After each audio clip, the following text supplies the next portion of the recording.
the Gridiron Podcast. It's the only podcast in the world that combines all the grid of Formula One and the iron of American football. This is episode 84, the Antonio Brown episode. Well, I don't Ew. know. He's a, yeah, Jesus. he's, oh, okay, The Jordan okay, Cameron episode. Okay.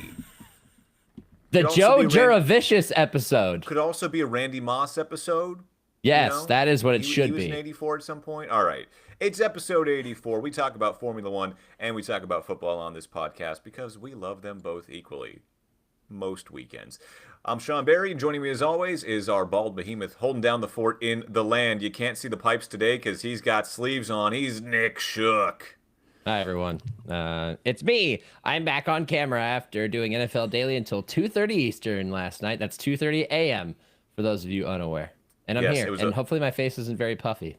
We are recording the day after the last doubleheader of Monday Night Football this season, and I'm sure Nick is happy about that. And then, of course, supposedly. Oh, breaking news. And holding down the fort, I guess, up in our northern neighbor. I lost track of what I was going to say. In Kimberley, British Columbia, it's our Canadian queen, Katie Caldwell. Hi, friends.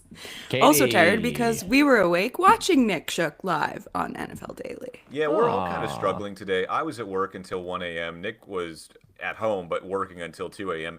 Katie was celebrating the Blue Jays clinching their first World Series appearance in over 30 years. So none of us are feeling it today. But we're going to do this out of the love for Formula One and football, and for you, our viewers and listeners. If you want to get in contact with us, how do you do that, Nick? Well, you can email us on the emails at thegridironpodcast3@gmail.com. That's thegridironpodcast3. Damn those other two. At gmail.com. And what about on social media, Katie? At Gridiron Pod? We have to check every single time. It's like we're unprepared that we say this. You run our social media account. Well, we have two now because we're on TikTok as well. Find us on TikTok. We're on Instagram at Gridiron Pod. I'm doing my best over here, Sean. It's all right. Classy San Diego. I'm Ron Burgundy. And then Nick on YouTube. At Gridiron Pod. Much Awesome. like the Instagram. YouTube.com/gridiron pod. And then One you day can we'll follow have us these on... all ready when it comes to us. We should, yes. We're only 84 episodes into this one. You can find us also on social media. Our social media handles are at the bottom of our screen. Or if you're listening, wherever you find your favorite podcast, at Katie Loris. Loris? I never understood. How many years have we been friends and you've seen that written so many times? but I It's always my handle assumed it was- everywhere. Katie Loris? I always assumed it was a middle name or something. Loris. What It is it? Now that is. we have... Okay. Now, It is yeah. my middle name. It's pronounced Loris. It's not Lori. Loris? Loris? Yeah, Loris. And again, if you are in Quebec, does it just automatically transform into Katie Lori? Yes. Okay. Loriz. That's Because right. she brings the Riz to the pod. Except for all the Riz I Absolutely. don't have in real life. Her Riz cup runneth over on the Gridiron Pod. That's what You they can find me say. on social media at Sean Barry and Nick Shook at the Nick Shook because so many Nick Shooks exist. Enough for me to not be able to get at Nick Shook. What do you have to say Damn about that that? other guy. Damn that one other Nick Shook. That Christian pastor in Indiana who blocked me because I harassed him trying to get the handle in 2011. His Screw that account guy. has since been Yeah. suspended. We got a lot to get to on episode 84 of the Gridiron Podcast. Week 8 of the NFL officially in the books. As we just said, it was a late night, so we'll get into all that. Plus, we've got the United States Grand Prix. Rock, flag, and eagle. We're going to talk about it. Max Verstappen. Objects in your rearview mirror are closer than they appear. We're going to start with the NFL because what a week it was. Starting with Thursday Night Football, my Steelers taking on the Bengals, and ending last night with the Seahawks beating the Houston Texans. Nick, you're our resident NFL.com talent writer, so I will ask you, where would you like to start? Honestly, the way that the workflow works for me every week, by the time we get to today, I forget that the Thursday night game to start the week even happened. It feels like it's Ages part of like ago. last week. Yeah, Yes. because it was last week. Yeah. Also, wasn't that week 7 in the NFL and we're heading into week 8? Or am I losing my correct. mind? That was week 7 and we are heading into week 8. Yeah. Sorry, I misspoke. Honestly, I didn't even hear you say that. That's where I'm at. Nick said it before we got on here and recorded. Nick said, wow, week 8 already. So, yeah, I that was in my head. I misspoke. Yeah, we're coming off week 7 in the NFL. Steelers lose to Jamar Chase and the Bengals because they don't know how to cover a slant. Go figure. That's all we need to say about that slant game. and out route, 20 targets, 20 plus targets for Jamar Chase. Joe Flacco, new Bengal, beats the Steelers. Mike Tomlin rightfully pissed. I don't know what to tell you, Sean. Look, MVP Joe Flacco. Yes. Is Joe Flacco elite? Yeah. In this essay, might be elite. I will. They say 1 is the loneliest number. And on Thursday night, number 1 was the loneliest Bengal out there because there was hardly anybody ever within 10 yards of Jamar Chase. He absolutely dominated. Steelers deserve to lose that one. I'll wear that on the chin. Yeah. Let's move forward from that game. Yeah, we don't need to talk about that one because I really don't want to. That was a thrilling game. I mean, don't get me wrong. It was a really exciting game. It absolutely was. The Unk Bowl delivered. The Bowl, the Icy Hot Bowl did deliver. I love Broderick Jones tackling 44-year-old Aaron Rodgers. He's 41, but you know. Yeah.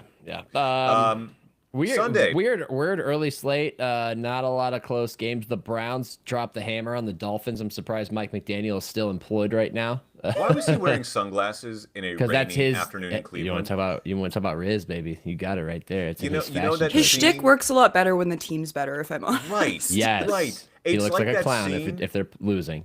It's like that scene from Step Brothers when they're interviewing with Seth Rogen for the job at the sporting goods store and wearing tuxedos, and John C. Reilly farts, and Seth Rogen goes, now the tuxedos kind of seem effed up. Yeah. It's like, Mike, sunglasses kind of seem effed up now when you're losing 31-6 to the Browns. I can taste it. Can I read his quote Ketchup? From after this game? It's on the tip of my tongue. Okay, so this is what Mike McDaniel said. And I think at this point, he probably wasn't expecting to still be employed by the Dolphins at this point, so it felt pretty unprepared that he had to go out there and look at us. Look at us. Who would have thought? Not me. He said, I don't have an opinion on the two teams in this game because we didn't participate in the game, in my opinion, Mike McDaniel said. And then he said their want to was there, but their desire to execute their actual assignment / game plan was not. He's just saying words. He's saying word salad. They won't play for me anymore. Fire me. Please fire me. Well, the week before, Tua was out there throwing everybody else under the bus. I'm like, everybody hates each other in that building. Mm-hmm.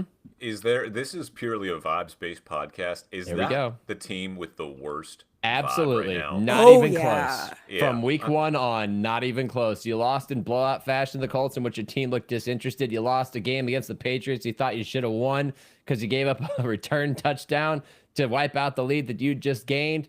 You lost to the Browns, a team that can't figure out how to tie their own shoelaces. I mean, if anyone is happy, if anyone should be happy right now, it's Tyreek Hill, and he doesn't have a leg to stand on at the moment. Did you see his succession of tweets during the game on Sunday? Because he goes, God, man, watching your team on TV is really tough. And then there was like, all right, let's make a play here. And then the next tweet was like, oh, good to see Rashee Rice is back in balling. Let's go. Like, for the Chiefs, his old team. Yeah. Like, Tyreek Hill is losing interest in his own team's game while he's watching at home. That's how bad the Dolphins are. Yeah, I'm shocked he's still employed. And I think that quote kind of summarizes it, Katie, because after the game, he sounded like he had just been resigned to the fact that he was going to get fired. Like, he admitted that everybody needed to do better, including himself, but it sounded like he had no answers. And clearly with that response, he has no answers other than, hey, we suck. And they don't play for me anymore, and I don't know what to do.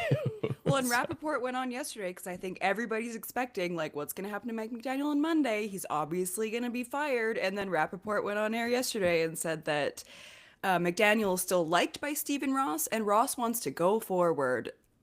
I feel like I'm going insane, but... I mean, there's plenty of people That's the definition of insanity. I can like somebody and also understand and accept that they're a bad employee. Yeah. Two things can be true. At least with the Dolphins last season, the question heading into every matchup was which Dolphins team is going to arrive. Are they going to put up a 70 burger or are they going to score 3 points? We don't know. At least we know which Dolphins team is arriving, and it's a piss poor ass team this year. Yeah. I'm shocked that we actually started here. I don't know if I necessarily wanted to guide us to this point, but that is where we started. Dolphins in a bad place. Browns get a win, which is nice for them, but they still stink too.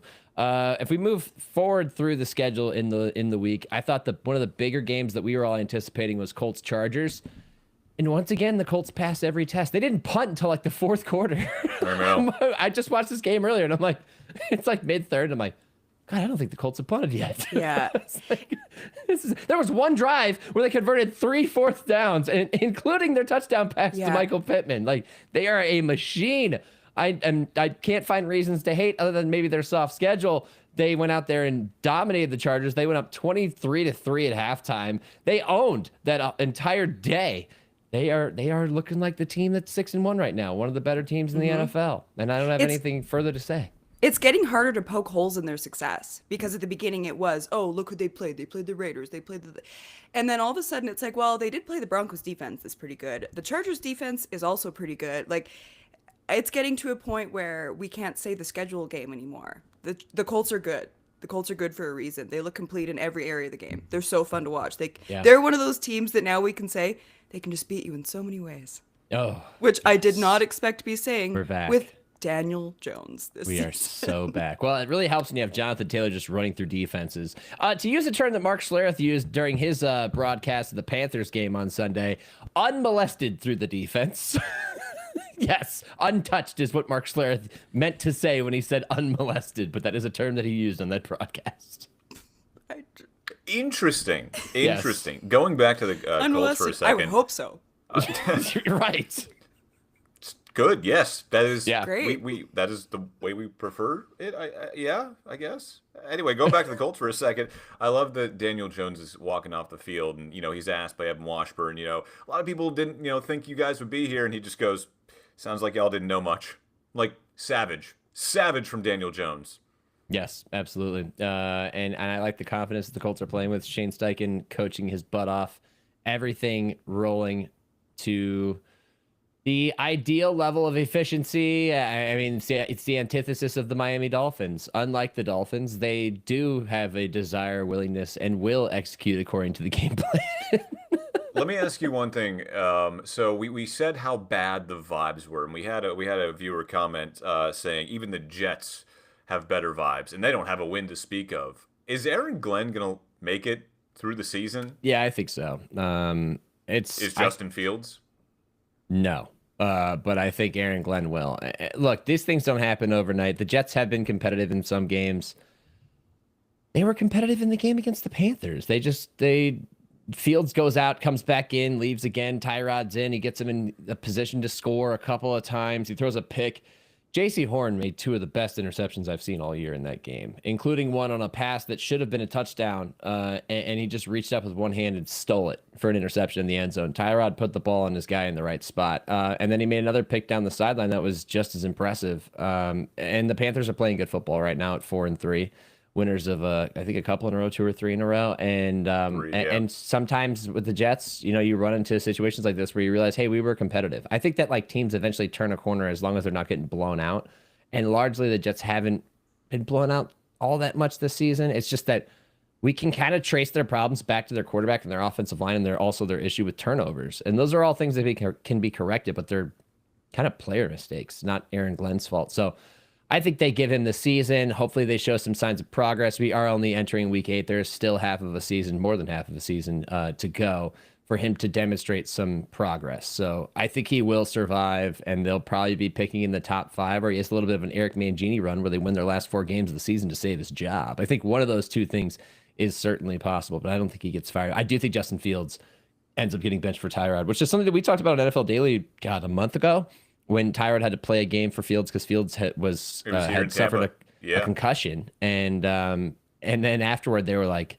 "Are they gonna go to Tyrod again?" And Greg said, that no, of course they're gonna go back to Fields. They paid him the money, and I get that, but the offense does look better with Tyrod in there, and sucks for me. But like I said last week on this show, I'm ready. I'm the last guy on the Justin Fields ship, and I'm ready to jump overboard because, give me the last life raft. Just give me a piece of wood that's gonna float. I gotta get off this ship. It's not working out.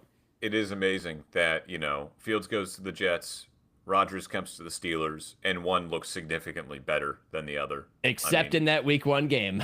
Yeah, because Justin Fields had a great Week 1 game, and genuinely, I was happy for him because, I like Justin Fields. I wanted the Steelers to re-sign him.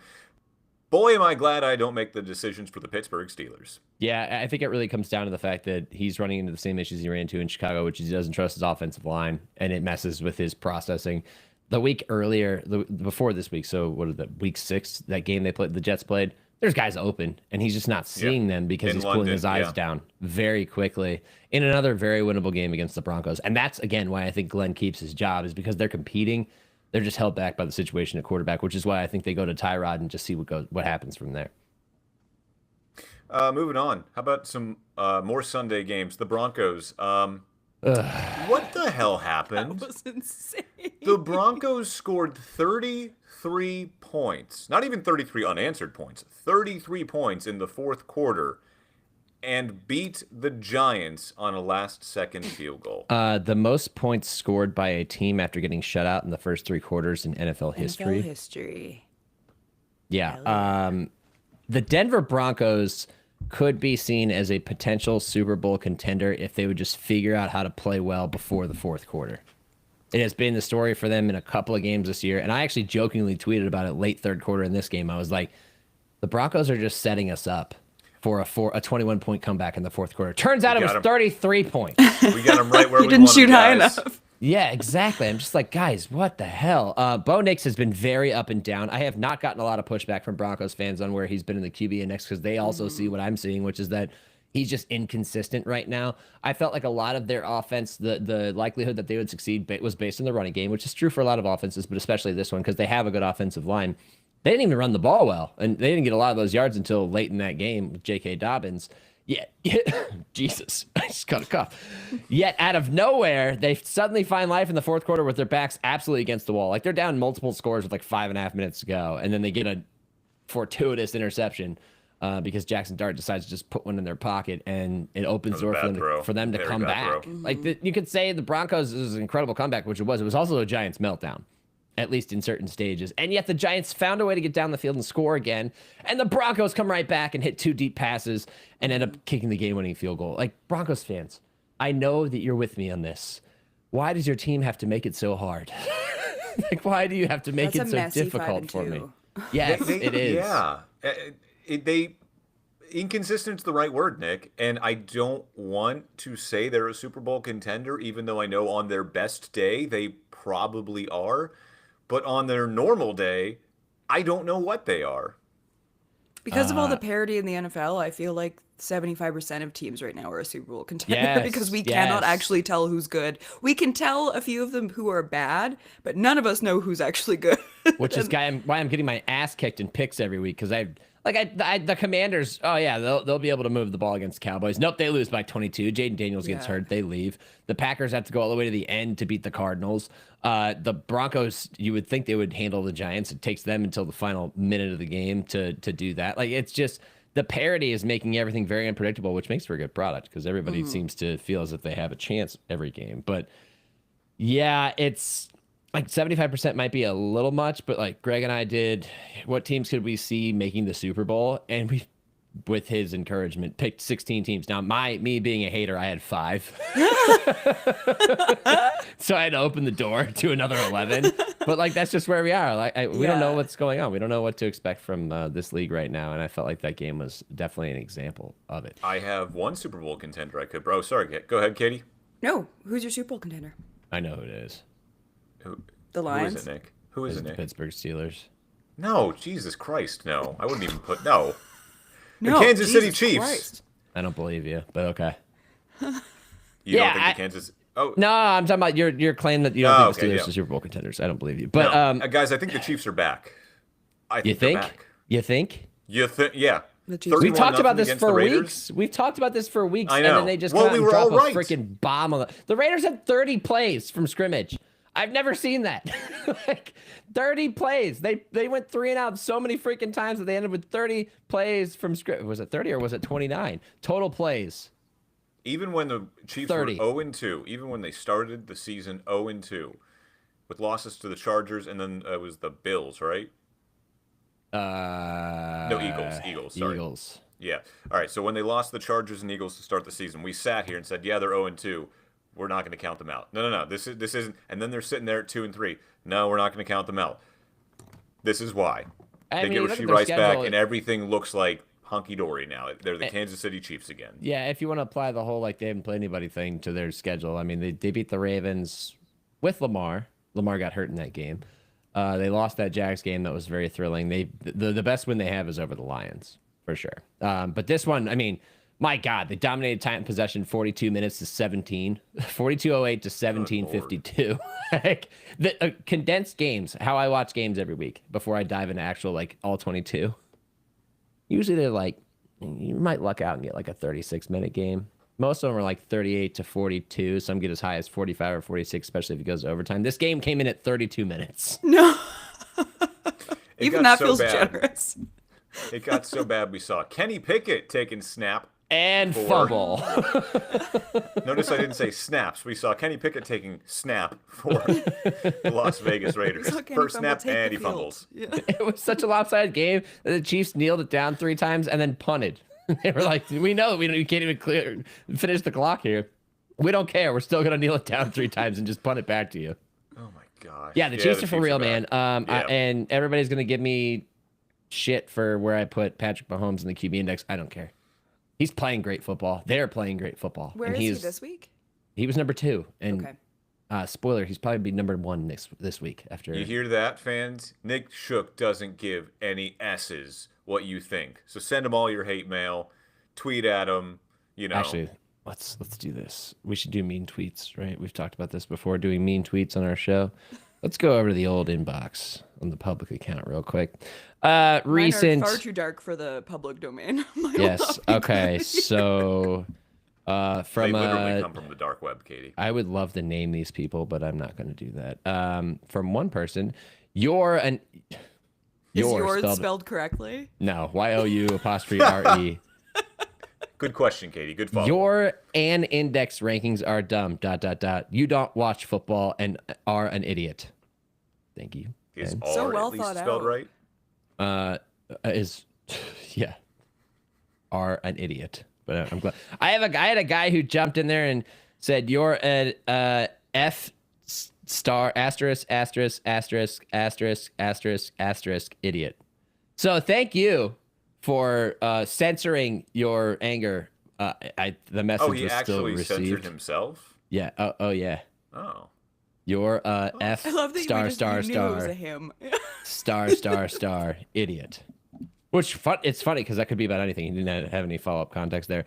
And then our last one that we're going to highlight today, you are, as in you are, letter U and then R, a dumbass for that QB list. Thank you. Thank you for coming to my TED Talk.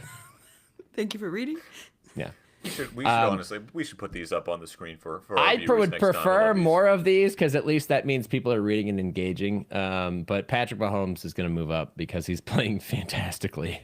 The Chiefs just are. I mean, he's in complete control.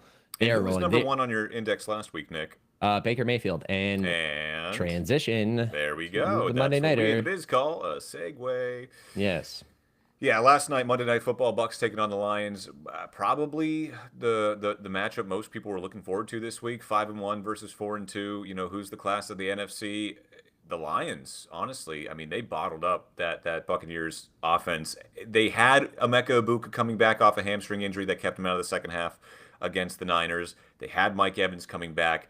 Both definitely weren't at 100%. And then Mike Evans, heartbreaking, breaks his clavicle and suffers a concussion in the first half of that game, leaves.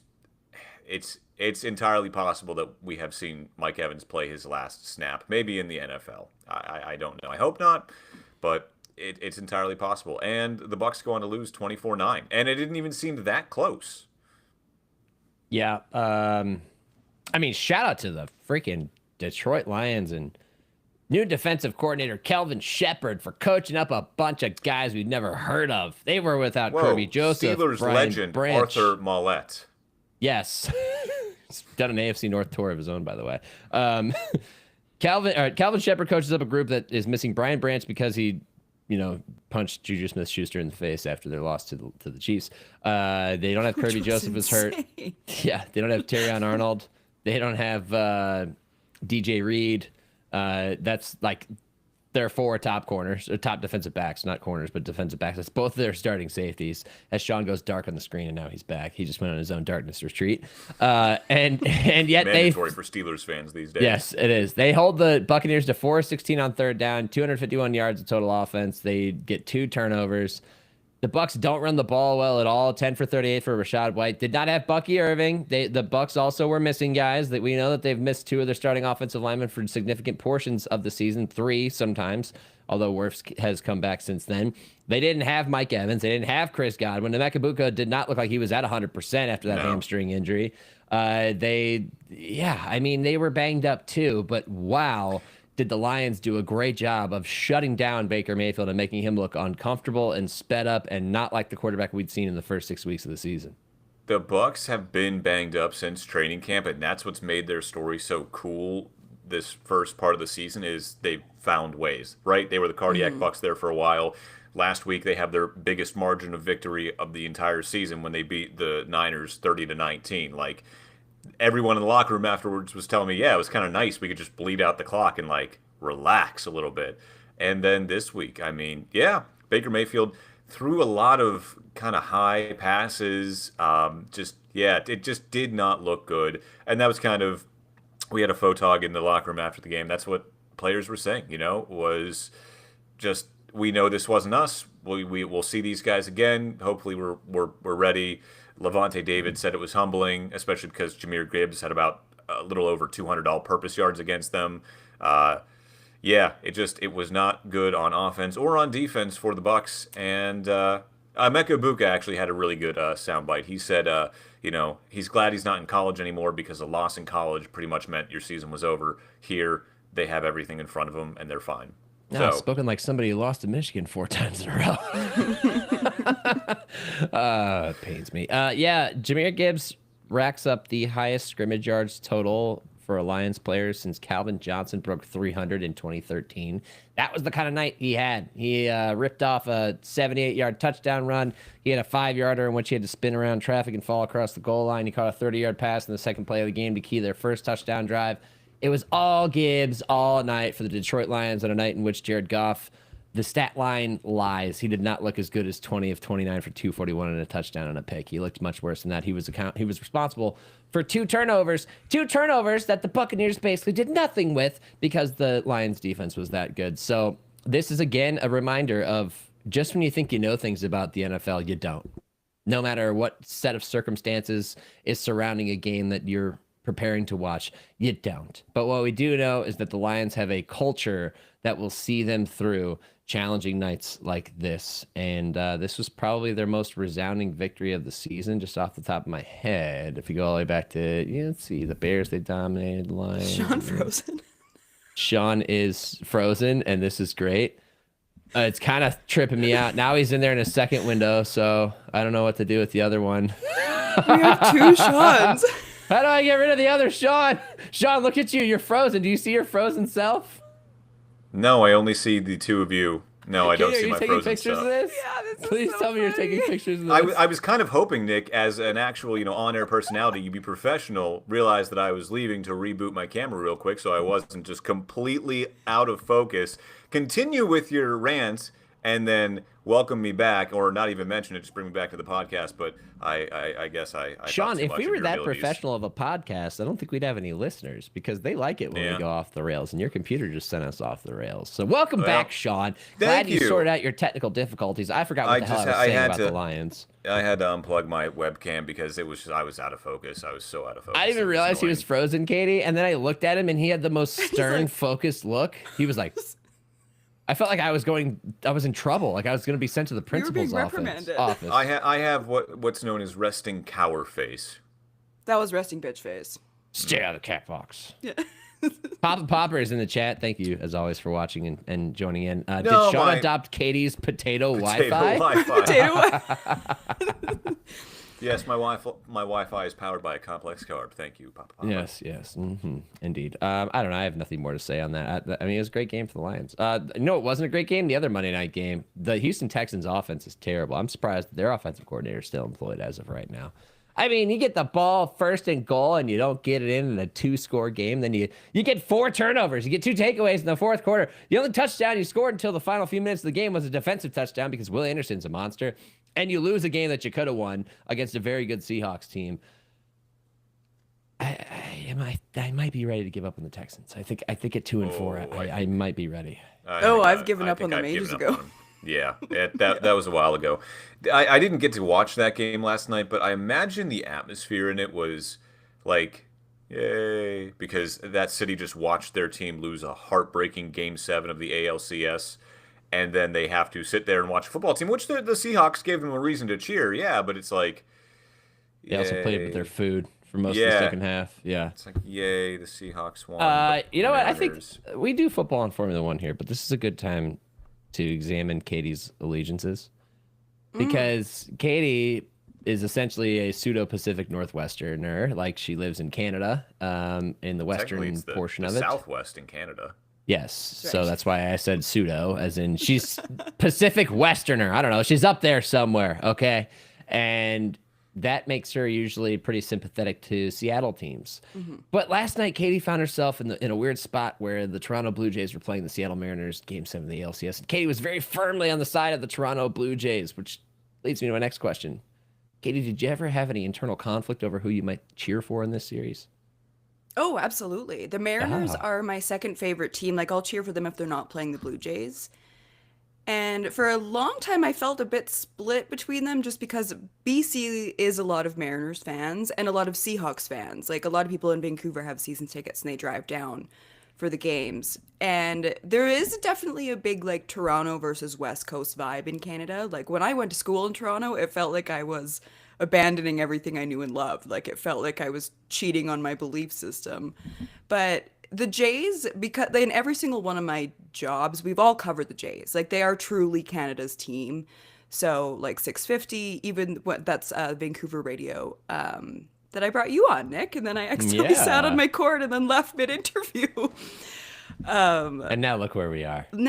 But even doing 650, like, we were still we were still mostly Blue Jays. So, and then when I moved to Toronto and then lived there and then went to a bunch of Jays games, like, it really, really cemented to me, okay, I'm Jays first, Mariners second. But no matter who it was going to be fuck the Dodgers.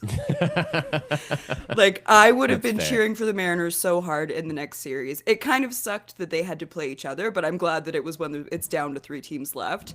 But I started to feel like, and especially in our current geopolitical situation, it feels like everybody is firmly Team Canada right now. It's hard to cheer for an American team over a Canadian one right now. And it is fun. Like, we haven't seen this in 33 years. And it feels like the Raptors championship where everyone, like, across all of the whole country, all of our commercials are all about the Blue Jays. Like, everybody really has bought in, and I just keep getting goosebumps as I think about it. Like, the Jays did become really special to me when I lived in Toronto. That is cool, especially coming off a Four Nations championship. It's an Olympic year in the NHL, and that Canadian team is going to be nasty. Yeah. It's a good time to be a Canadian sports fan. I very much forgot about the Raptors championship. Because they kind of won it by default because the Warriors fell apart health-wise, but Kevin Durant tearing his Achilles didn't matter. I will not accept that argument. That was the Kawhi Leonard year they won. Klay Thompson getting hurt didn't matter. It's like the 2015 Cavs. They were LeBron and Matthew Dellavedova. Of course the Warriors won. All right, this is not a basketball or a baseball podcast. Let's shift gears. I think we talked about all we needed to talk about in the NFL, right, Nick? Yeah, I'm sorry not to take away your excitement for this, but I don't know if I'm just tired from being up late, but I'm tired of Week 7. Okay. On to Week 8 and on to the Cincinnati. United States Grand Prix. No, okay, I thought I was going to get like, woo, yeah, right, yeah, USA. No, okay, Couldn't be me. I thought I was going to get something out of it, but no, Nick took a drink of water, Katie's just sitting there in silence. All right, everyone knows my America feelings right now. Well, then let's come to the United States of America, Austin for the U.S. Grand Prix. Sprint weekend, and once again, Max Verstappen. Cue the music. Dun, dun, dun, dun. Max Verstappen. Max Verstappen. Max Verstappen taking home P1 in not just the Grand Prix, but also the sprint race. Mm-hmm. Oh, man. He came off of the summer break 100 points behind Oscar Piastri, who is still leading the championship, but he's leading it now by 40 points. Top three drivers separated by 40 points. This is insane. Oscar is 14 points ahead of Lando, and then Max is 26 points behind Lando as well. So, this is going to be an interesting last 5 races of the season, and I kind of had this... Races. 2 more sprint races. I had a cool moment last night where I was just kind of researching, like, oh yeah, what's left on the calendar? There's 5 races. Which races are left on the calendar? I know we're going to Mexico next. I know there's Vegas left. Where are we going? And it clicked to me that there are actually 5 races, 2 sprint races left, and 40 points separate the top 3 drivers. Which I don't means care the sprints who you're rooting matter. for. I don't care who you're rooting for. This is awesome. Yes, and the sprints matter. Sorry to you haters of the sprint, Sean and Katie, but the sprints matter, baby. Those points are valuable. Matter. They're valuable now. What happened in the sprint this weekend, Nick? Max won. Max dominated the whole freaking weekend. Okay, thanks. Yes, Max won the sprint race. What happened at turn 1, Nick? You recap it. I've talked enough right now. You do it. Nick clearly didn't watch the sprint race. It's okay. I did. Papaya rules. Papaya rules, once again, just getting caught up in one another. This time it's Oscar Piastri crashing into Lando Norris, costing them both a DNF. Although that's not really a great recap of it. It was Oscar Piastri crashing into Nico Hülkenberg, and because he hit Nico, he spun around and then hit Lando, causing Lando to DNF, and then Oscar DNF like half a lap later. So double DNF for McLaren. That cost them some valuable points, considering Max went on to win it. And then in the race, it was Max Verstappen from Lando Norris in P2, Charles Leclerc P3. That was an epic race between Charles and Lando there, twice on track. Oscar coming home P5. What do we make of that lap 1 incident on the sprint race, Katie? The incident? Well, this is what proves my point of why the sprint races suck ass, because think about how big of a story that would be if that was actually in the Grand Prix and it meant something instead of just losing out on a potential 8 points. Like, when I watched that happen, it was like, oh, I just so wish this was the storyline tomorrow.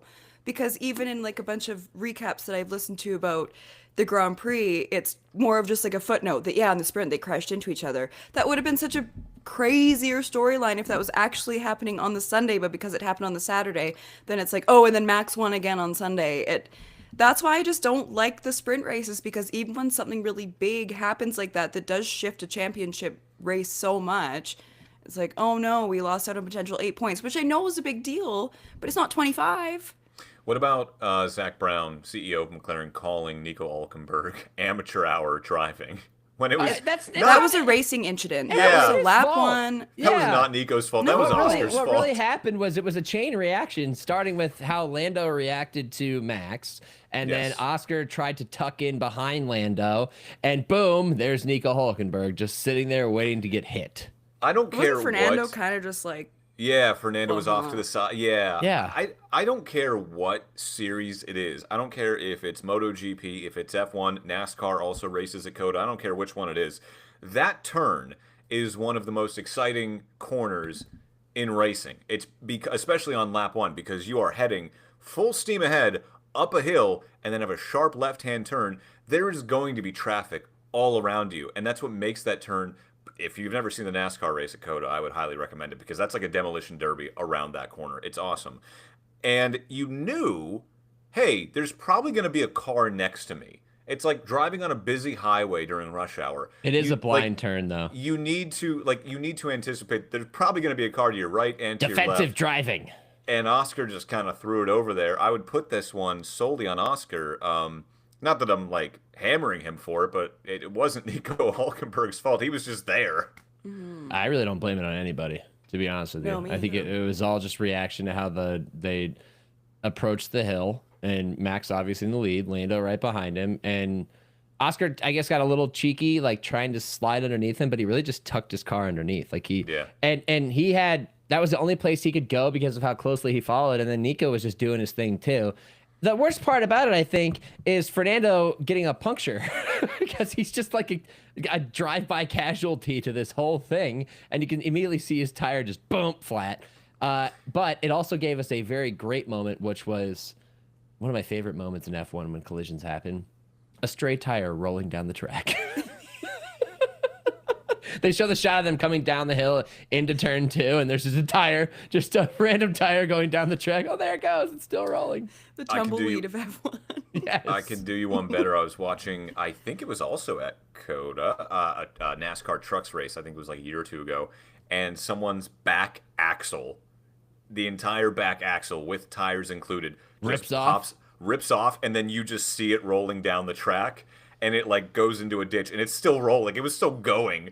The truck, it had gone farther than the truck did. So one of my greatest fears driving on a highway is that somebody's gonna just like lose a tire off their car. And it's just gonna be rolling, but it's gonna come from the opposite side. This sounds very crazy. Stay with me here. I'm driving down a freeway. There is no like wall on the inside. It's just like a grass median, and somebody's tire flies off their car coming in the opposite direction, and it just gets loose, and suddenly it hops the grass, berm or divider between and comes toward me, and all of a sudden I'm driving and a runaway tire is approaching me. What am I gonna do? It's gonna hop the front of my truck and smash my windshield in and potentially kill me. These are the things I worry about. This is what my nightmares are made of. You know what's even scarier, because I've been in this position, is being the one where your wheel flies off. What do you do? I was on a very smoky, because it was fire season, mountain pass and had no cell phone service. And I was coming around this huge corner, and my front there was a left guy with a wheel hook for a hand. fell off. And if I had to just keep going around the corner, because if I went straight, I'm right off a cliff, I'm dead. So I had to keep going around with the no wheel, and then fired into the ditch. But then it was a blind corner, so I had to keep going far enough to fire it into. This was only like 2 years ago. I knew you guys when this happened. Yeah. We've talked about this before. But the scariest moment was because I had no cell phone service, and the sun was going down, and this is when I had Carl, my dog. I'm looking at Carl being like, man, we can't sleep in the car because we're going to get hit as soon as the sun goes down, because there was a big construction zone, so there were no lines on the road. So if somebody comes around the corner, they're going right into my little Volkswagen Golf at the time. So I'm packing up Carl and I stuff to go sleep in the forest, and then some guy came along that happened to be from my small town area, and then we just inched my car into the nearest town. It was very chaotic, easily the closest I've come to dying, but I almost had to go sleep up in the forest. That was also on fire. It was very dystopian. Like, I'm gonna go sleep in the forest with Carl. What were my other options though? Like, I can't sleep in the car. It was a 40-minute drive. I couldn't walk. No. Oh, wow. Yeah, driving in British Columbia is very scary. And this is why I live in a city. I feel like I've seen that horror movie before, you sleep in the forest, and the next thing you know, stuff starts happening. Yeah, no, you become no bueno. Survivalist, cannibal, I don't know. That's crazy. Back to the race that we were discussing, though. Oh right, yeah, Formula One. Sorry, not a good weekend. Or I mean, it was a good weekend of racing. I thought it was pretty entertaining. It was, Did you? Yeah, I did. Yeah, some good battles. Yeah, especially that one between Lando and Charles, because Lando had to pass him twice on track because of their tire strategy, and both times, I mean, I thought that was really good defending from Charles, and I thought it was really good, attacking from Lando twice, and Lando got the move done. Screw you guys, because you were texting me. You're like, I hope Charles holds him off. Well, it took him about 20 laps to get it done. It's not like he was racing for the win. Made a try for it. I'm gonna back off, fall behind by 3 seconds. I'm gonna come back in his wheelhouse. It's gonna take me a couple laps. I'm around him. You know what, Nick? That's good racing on Lando's part, because he knows there's only 5 races left. A DNF now. And I agree. But if you watched it on F1 TV, you also heard the commentary kind of comment on how he maybe lacked a little bit of courage in the earlier battles. I don't think he trusts the brakes. He's not really. And then he finally started to go after it, and they're like, "That's what you should do." Lando also still lacking dog. It's also the PTSD of Max pushing him off track 5 times last year. Speaking of watching the race, next year, guys, or Nick and I at least, we're going to be watching it on Apple TV. That's so wild. I know. No, we're not. We're watching it on F1. No, we're watching it on F1 TV. I wonder how much longer F1 TV is going to be around, just because it's kind of one of those things where like they keep selling this product and they're not going to want to, sell it to their own fans via their own app anymore. Like they're just going to sell it to the highest bidder. They're an international sport, though. I think that it actually makes sense to have F1 TV. I don't see F1 TV going anywhere. Yeah. I don't know. I don't know. I just feel like everything is moving to streaming anyway, and they're just that is streaming. That is streaming. I'm aware. I'm aware it's streaming. What I'm saying is they're selling it to the highest bidder. Every country, every area. They're selling the live coverage. They're selling what ESPN was doing. That's totally separate from having their own streaming service with the Race in 30. Which I know, and I hate it because now it's going to be behind a paywall, and I think F1 is kind of underestimating just how popular it has become in the U.S. Like, yes, it's become popular, but they're not underestimating. They're cashing in on the popularity by signing that deal with Apple. Is that popularity going to stick around when people have to bucks. Go behind That's the my paywall question to find too, it? Sean. That's a valid question, and I don't know. I mean, how much content do people like? How much of Apple TV, which is no longer Apple TV Plus, by the way, they've dropped the plus. Congratulations. How much of their content is going to justify somebody having a subscription with them when their primary focus is watching F1? Now, they did have baseball. I think that's ending soon. I don't really know how that went over. Baseball. Yeah. They have one game a week on Friday night. It was okay. It was kind of cool. Made it feel kind of special, but like I feel like there was a testing ground for things like this. I don't know. We have an Apple TV account for baseball specifically at our station. So, I mean, I'm not going to pay for Apple TV Plus. I'm just going to watch it through that. Well, way to pull back the curtain on that, Sean. Spoiler alert, we have other apps too. How would we feel if Max actually pulls this off? Great. If we get down to the last race and we have a like Max versus Lewis type of situation where the winner of this race takes home the whole thing, because like that's what I'm hoping for. The way the points balance out, all he has to do is win every remaining race and maybe one of the sprints to clear that other remaining gap, and he'll win the championship. Guys, hear me out. I think that is what's going to happen. I think Max Verstappen is going to win a couple more races. I still think McLaren has a couple races left in them as well. It's going to be neck and neck. We're going to have 3 drivers going for the title at where, Katie? Yas Marina. Yas Marina in Abu Dhabi. Yes. Max is going to be leading the race. All of a sudden, boom, Liam Lawson goes into the wall. All right, we're going to, back everybody up, safety car, but we're going to finish under. You know what I mean? And then all of a sudden, oh, wait, no, unlap yourself, except for Max, because you're out on old tires. McLaren has new tires. And then Lando and Oscar are going to race for the lead, pass Max, and then race for the championship. I think that sounds pretty cool. And that's probably, honestly, the script right now. Well, that's never happened before, right? Nick is just staring into the abyss right now. It's not like they would manufacture a championship, right? Like Nick, it's not like they would take someone that's on a championship winning streak and then purposely manufacture a new champion out of thin air. I don't think any sport would ever do that, especially if it's for a fan favorite like Lando or Oscar to dethrone, a reigning 4-time reigning champion of Max Verstappen. They would never ever do that. Sean, would you consider yourself one to hold grudges? No, why do you ask? Because you're holding a strong one right now, my friend. That was years ago. I don't see the connection. That was years ago. It's still too soon. It would be thrilling to watch Max pull off such a comeback. And you know what? Don't preempt this whole possibility if Max comes back to win the championship. I've put it in the atmosphere. McLaren completely fumbled the opportunity to win a driver's championship because F1 wants Max to be good. Now. I've put it into the atmosphere. Get the hell out of here. Get the hell out of here. That's soft. In the universe. You have the same lack of dog in you that Lando Norris has in him.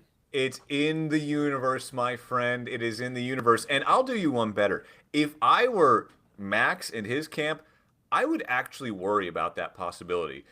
Seriously, cards on the table. F1 has shown that they will manufacture a championship.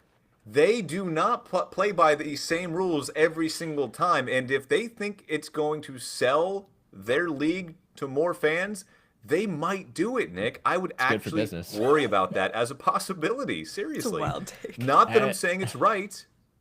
But it has happened before. There's precedent. As demonstrated by the Apple TV deal, it is good for business.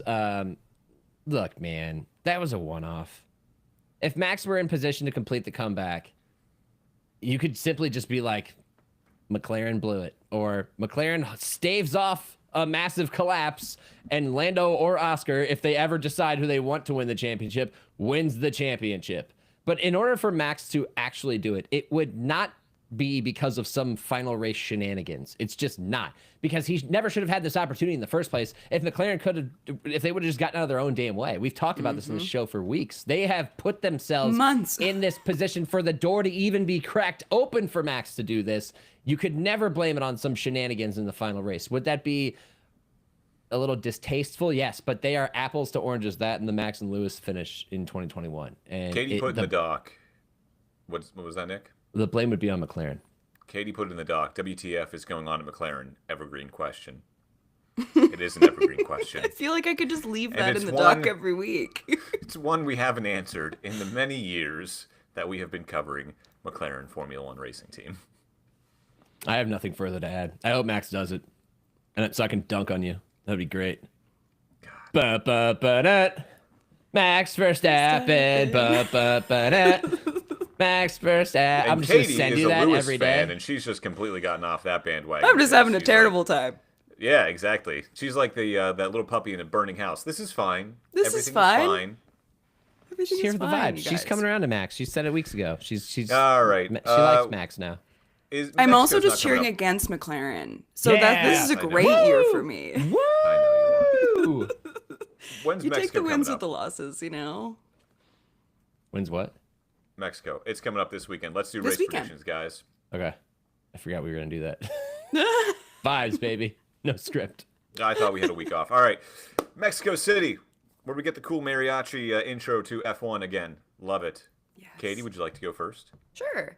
I'm going to say Max again. I'm staying on this train. I never imagined that we'd be sitting here going P1, Max Verstappen, except I'm saying it with a smile on my face. Like, what has changed? This is insane. P1, Max Verstappen.